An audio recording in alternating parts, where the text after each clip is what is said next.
of his godfather's funeral, who is very close to at the very last second. Camilla was caught on camera wiping those tears off. What? Oh, Lord, have mercy. Oh, Lord, have mercy. And you know what? I've listened to Tisa. Tisa always, I don't know, she makes me laugh. She does make me laugh. But she also left me terrified. I'm terrified for everybody. Oh my God. I hope she's wrong. I know that, I just made a video, I think it was today, this morning, or it could have been yesterday. Just so many things going on at once over here. But I did also make a video expressing my concern and my disbelief for anything that's being reported third hand about Kate at this point. The fact that, she hasn't spoken for herself, and now William has dropped out Great Britain news. of She said, baby, they are not the the ones to be. She the said she's funeral, from the the UK memorial and service for noticed his that I quoted godfather, GB the King News. of The Greece. channel is the Murdoch equivalent of Fox News in the US. Poor man's Fox channel. It's a cheap, nasty, racist channel. If you quote it, you will lose credibility. Don't. Now listen, right? It's a Meghan and Harry hate. So yeah, so she's basically saying that, she went through I recommend you watch this video because she really goes through all of the reasons why William's last minute pull out from the memorial service for his godfather, the King Constantine of Greece, is so completely bizarre, so unprecedented. The man died in January. Was it January this year or January last year? Whenever it was, January 23rd. It seems to me that it was a year ago. It can't possibly be just this January. But none of the top people in the royal family were able to go to this man's funeral at the time. And so they planned this memorial service. It seems that it was planned at Windsor Castle, and William was apparently scheduled to speak at this man's memorial. The man King Constantine, who is his godfather, and apparently everybody else showed up except for William, who at the very last minute pulled out for personal reasons. The press was informed at the very last minute that William would not be attending, and and neither was King Charles. So basically, there was Camilla, and according to Tisa, I haven't read any of the press about it, but according to Tisa, other members of the royal family like Prince Andrew, Sarah Ferguson, their daughters and their daughters' husbands, Queen Camilla, and so on. And so she's basically, Tisa is basically saying that, look, I mean, this really doesn't look good for William.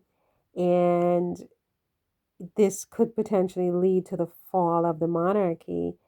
And just her whole argument is so persuasive that I'm just like, oh my gosh, I can't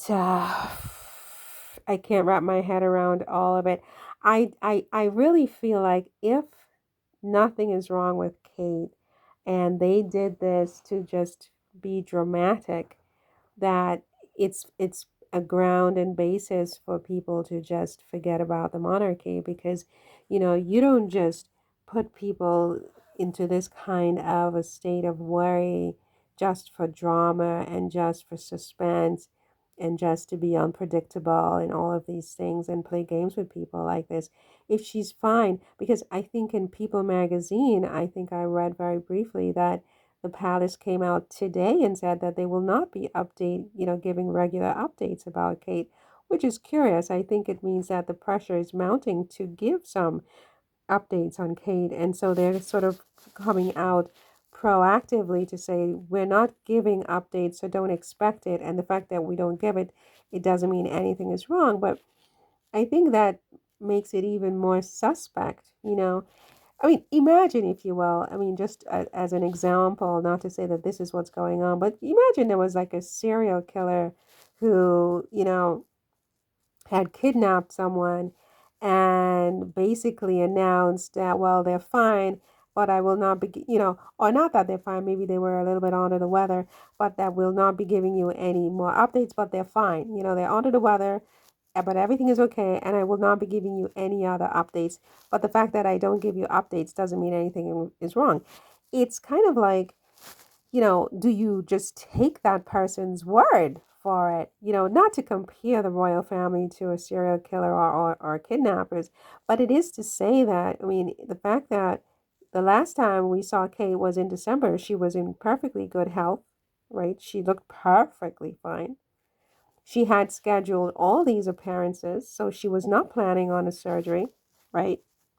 And then all of a sudden, it is announced that she had pre-planned this surgery and that she was in the hospital and she'd be there for 10 days and that she would need all these months of recuperation. This is all out of the blue about a woman who just weeks prior looked a picture of health, right? And since that time, we have heard nothing about this woman, nor have we seen her. And this is a public figure who was doing royal engagements almost on a daily basis, maybe too many royal engagements, quite frankly, right?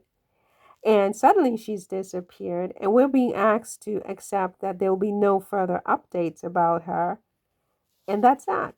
You know, it's very strange. And then we have William behaving very,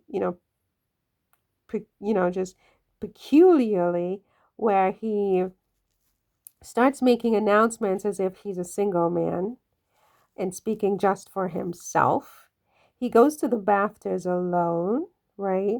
He tells us that his wife will not be with him in November, where in February he's already predicting she's not going to be with him in November, right?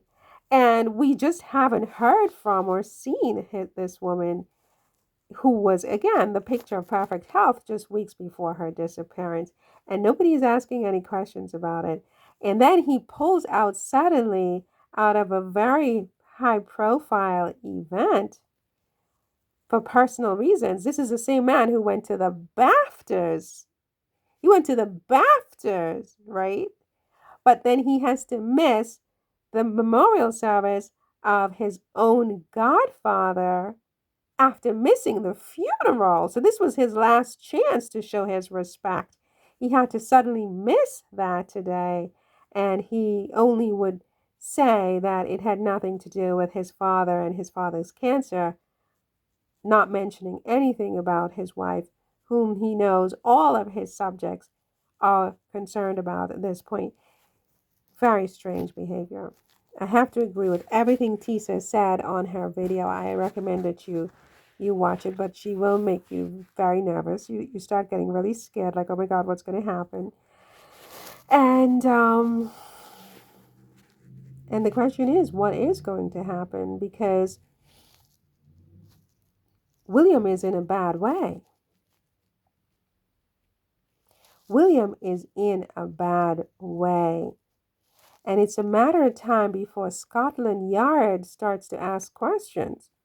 And it's a matter of time before the international press starts to put pressure on the British royal family for some clarification about this. If the British press won't do it, the international press is going to start to do it, right? And they're going to ask for an investigation.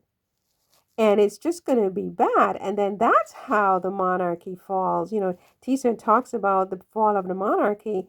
That's how the monarchy falls. I mean, if something is wrong, it almost would have been better if they had said nothing at all, right? Because no one would have even really noticed that, Kate was, they shouldn't have said anything about this abdominal surgery if that's not what really happened. Oh, I feel nervous for them now at this point. But boy, oh boy, boy, oh boy. I feel nervous for the British royal family right now.